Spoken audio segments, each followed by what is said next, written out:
પવન છે ને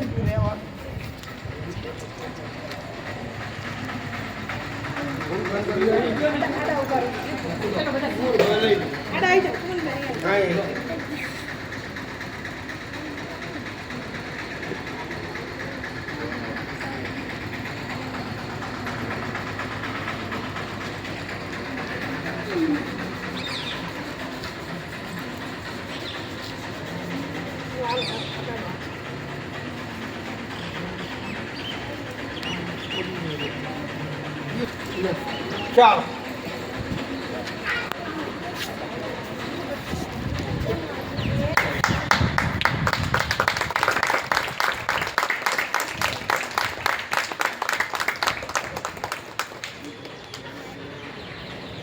પેલા બંને પગને ભેગા કરી દો.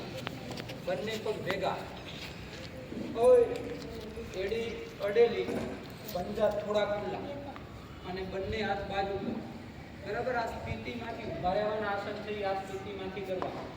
એટલે તમે જ્યારે ઉભા રહેવાનું કોઈ પણ આસન કરતા હોય તો સૌથી પહેલા આ સ્થિતિમાં ઉભા રહી જવાનું, પછી આસન કરવાનું. બરાબર. હવે પહેલું આસન છે વૃક્ષાસન. બરાબર. વૃક્ષાસનમાં વૃક્ષ જેવો આકાર થાય એટલે એને વૃક્ષાસન કહેવાય. બરાબર. એનાથી તમારા પગ જે છે તેના સાંધાઓ, પગના સ્નાયુ મજબૂત બને, તમારામાં સ્થિરતા, એકાગ્રતા આવે, એટલે યાદ શક્તિમાં વધારો થાય. બરાબર. અને એટલા માટે સંતુલન જળવાય. તો પહેલા જમણા પગને ઢીંચણમાંથી વાળવાનો પહેલા જોઈ લેજો, કરતા નહીં કોઈ. પછી હું કહું હવે તમે કરો. બરાબર.